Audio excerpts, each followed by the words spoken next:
ఇప్పుడు ప్రస్తుతం ఎన్డీఏ కూటమి యొక్క పరిస్థితులు చూస్తే ఒకరు ఉన్నా లేకపోయినా పార్టీకి ఏ విధమైన నష్టం కలిగే పరిస్థితులు కనబడట్ల. ఆశావాహులు చాలామంది ఉంటారు, ఆశిస్తారు. ఆశించినప్పుడు కొన్ని బంగుబాట్లు ఉంటాయి. ఉన్నప్పుడు రేపు పార్టీ ఎన్డీఏ కూటమి వస్తూ ఉంది కాబట్టి అధికారంలో ప్రతి ఒక్కరిని గుర్తించి వాళ్ళకి ఏ విధమైన గౌరవం ఇవ్వాలన్నది పార్టీకి తెలుసు. మరి కంగారు పడి ఇలాంటి నిర్ణయాలు తీసుకోవడం వల్ల వ్యక్తిగా వాళ్ళు నష్టపోతారేమో కానీ ఎన్డీఏ కూటమికి ఏ విధమైన నష్టం కలగదు. అందులోని ఈరోజు అక్కడ పవన్ కళ్యాణ్ గారు పోటీ చేస్తూ ఉన్నారు ఆ పార్లమెంట్లో. కాబట్టి నాకు తెలిసి నా వ్యక్తిగత అభిప్రాయం అయితే ఏ విధమైన డ్యామేజ్ ఉండదు. కళ్యాణ్ గారు కూడా అక్కడ ఉండడం వల్ల ఇంకా గ్రాఫ్ పైకి వెళ్తుంది కానీ తగ్గే పరిస్థితులు ఉండవు. అలాగే వైసీపీ వాళ్ళు కూడా ఇంక చిల్లర రాజకీయాలు మానేసి మీరు నమ్ముకున్న సంక్షేమం ఏదో చెప్తా ఉన్నారు. మా నమ్మకం సంక్షేమం, దాని మీద దృష్టి పెట్టండి. మా దగ్గర ఏ నాయకుడు అసంతృప్తిగా ఉన్నారు, లేకపోతే మా నాయకులు ఇళ్లకి వెళ్దాం. ఆంధ్రజ్యోతి రిపోర్ట్ చూసారా? ఆంధ్రజ్యోతి కాదు, లేకపోతే ఈనాడు రిపోర్ట్ చూసారా? ఈనాడు రిపోర్ట్లో ఎలా ఉందో చూసారా? నా గ్రాఫ్ పెరిగిపోయింది అంటున్నాడట ఈ రాజమండ్రి రీల్ స్టార్. మరి ఆంధ్రజ్యోతి ఈనాడు అయితే నాకు తెలిసి ఒకటే ఉంది, ఒకటి రాధాకృష్ణ గారు, ఇంకోటి రామోజీరావు గారు.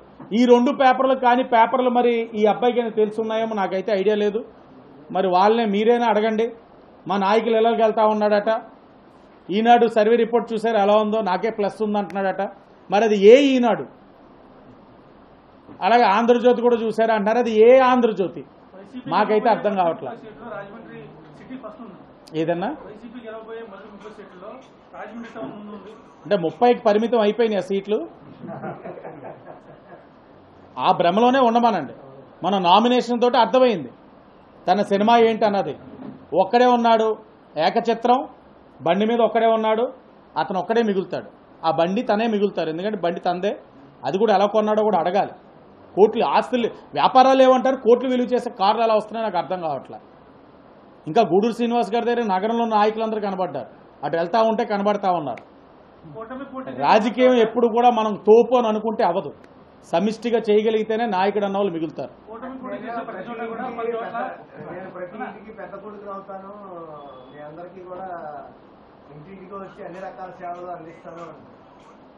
ఇప్పుడు దాకా బడ్డీ కొట్ల ద్వారా సరఫరా అయింది గంజా.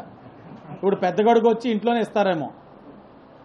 నగరం పాడైపోయింది. ఈరోజు తల్లిదండ్రుల దగ్గరికి వెళ్తా ఉంటే గంజాయి లేని నగరం కింద, బ్లేడ్ బ్యాచ్ లేని నగరం కింద మా యొక్క కార్యక్రమం, మా మేనిఫెస్టో అని చెప్తా ఉంటే ప్రజలు, మహిళలు అంటా ఉన్నారు, మంచి పాయింట్ అమ్మా, మీరు సంక్షేమం ఇవ్వకపోయినా పర్వాలేదు, ముందు మా పిల్లల్ని జాగ్రత్తగా కాపాడుకోవాలి మేము.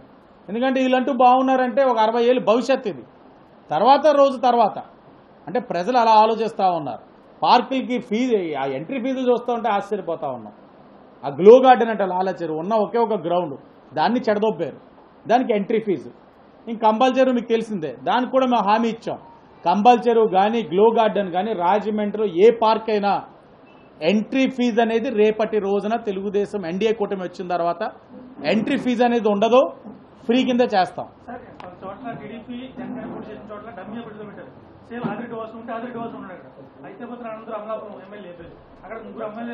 మీరు నమ్మరు, రాజమండ్రిలో ఆదిరెడ్డి వాస్ అని ఉన్నారు ఇద్దరు.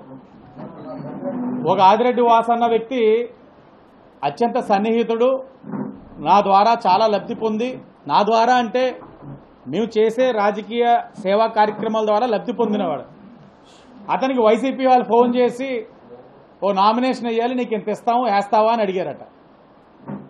ఎందుకు చిల్లర రాజకీయం? అంటే ఎదుర్కొనే శక్తి లేదా? ఈ పేరు విన్నారు కదా, ఎవరికి సంబంధించినో తెలుసు కదా, ఆ కుటుంబానికి నేను ఎదురెళ్తానా అని చెప్పి అనేసరికి కట్ చేశాడు. ఎలక్షన్ అయిన తర్వాత చేసిన వాళ్ళ నెంబర్ కూడా మీకు పెడతాను. ఇప్పుడు అనవసరం, పెద్దోళ్ళు చేయడం అనవసరం అని అనేది.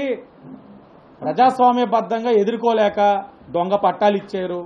ఆ పట్టాల్లోని ఎకరానికి ₹1,00,000, ఎకరానికి 7 లక్షలు ఏ విధంగా కిక్ బ్యాక్ వస్తుందో మీకు చూపించా, రుజువులతో సహా చూపించా. ఆ పొలాలు ఎలా ఉన్నాయో కోర్టులో ఉన్నట్లు కూడా పట్టాలు ఇచ్చారు, తప్పుడు పన్నానా చూపించాం. రాత్రి పరిగెట్టుకెళ్ళి కోర్టులో ఉన్నట్లకి ఇచ్చిన పట్టాలన్నీ వెనక్కి లాక్కొని తెచ్చుకున్నారు. తప్పులు ఏ విధంగా జరిగి చూపించాం.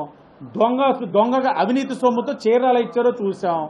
ఇప్పుడు ఇది ఒక దొడ్డిదారిన ఎదుర్కోలేక ఇది ఒక నామినేషన్ ప్రక్రియ కూడా మొదలెడతా ఉన్నారు. చేయనివ్వండి, ఎన్ని చేసినా న్యాయం అనేది గెలుస్తుంది. ఆ న్యాయం ఎన్డీఏ కూటమి వైపు ఉంది.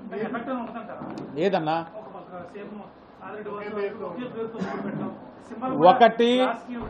ఒకటి ముందు పార్టీల పరంగా ఉన్న వాళ్ళు వస్తారు, దాని తర్వాత జాతీయ పార్టీల వారు వస్తారు, చివరాఖరిగా ఇండిపెండెంట్ గుర్తులు వస్తాయి. ఆదిరెడ్డి వాసు ఇక్కడ ముఖ్యం కాదు. ఆదిరెడ్డి వాసు నుంచుంటున్న గుర్తు ముఖ్యం. అది సైకిల్. ప్రతి ఒక్కడి గుండెల్లో సైకిల్ ఉంది. సైకిల్ చూసిన తర్వాత ఆదిరెడ్డి వాసును చూస్తారు. ఆదిరెడ్డి వాసును చూసి సైకిల్ చూడరు. కానీ ఇక్కడ బాధల్లో ఏంటంటే సైకిల్ లేని చోట గ్లాసుని విస్తృతంగా తీసుకెళ్తున్నాం. ఆ గ్లాసుకి కానీ బీజేపీకి కానీ పడే విధంగా మేము మంచి కార్యాచరణతో వెళ్తా ఉన్నాం. అది ఎక్కడా కూడా తప్పదు. దౌర్భాగ్యం ఏంటంటే వైసీపీ వాళ్ళు జగన్మోహన్ రెడ్డి గారి పాపం ఇచ్చిన ఎమ్మెల్యే క్యాండిడేట్లు ఫ్యాన్ గురించి చెప్పట్లా. నా డెవలప్మెంట్ చూడండి, భర్తరం కోటేయండి, నా డెవలప్మెంట్ చూడండి, లేకపోతే నా రోడ్లు చూడండి, భర్తరంగా వేయండి అంటున్నారు.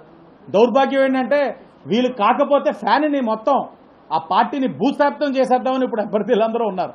అలాంటి దొంగలకి ఇచ్చుకున్నారు పాపం జగన్మోహన్ రెడ్డి గారు తెలియక. ఎవరు ఆయన పాపం ముందు వెళ్ళి హాస్పిటల్లో, అది ఒకటి చిరంజీవి గారి మూవీలో ఉంటుంది, గాంధీ తాత కనబడిపోయినా కనబడుతున్నట్లు ఉంటుంది. అది పక్కన అటు చెప్తే ఏదో డిలీరియం ఏదో అంటారు. ఆయన ఆ స్టేజ్లో ఉన్నారు. జరిగినది జరుగుతున్నట్లు, కనబడది కనబడుతున్నట్లు ఉన్నాడు ఆయన.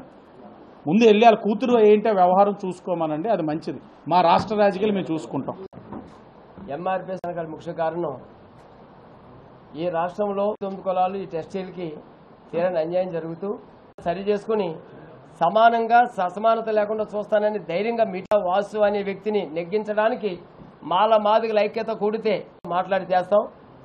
వాసు గారికి పూర్తిగా మాదిగలు మానిపించేసి చేయొత్తని అమ్మఒడి అని సప్లాన్ 45 సంవత్సరాలు ఉన్న లేడీస్కి 18,000 అని అమ్మఒడి అని పెట్టింది కేవలం సప్లాన్ మంచిది. 15 మంది మాదిగ ఆడపడుచులు ఉన్నారు. మిగిలిన 85% ఇది గమనించాలి మనం. జగన్మోహన్ రెడ్డి గారు మనకు విలనాన్ని లేదు, చంద్రబాబు హీరో లేదు.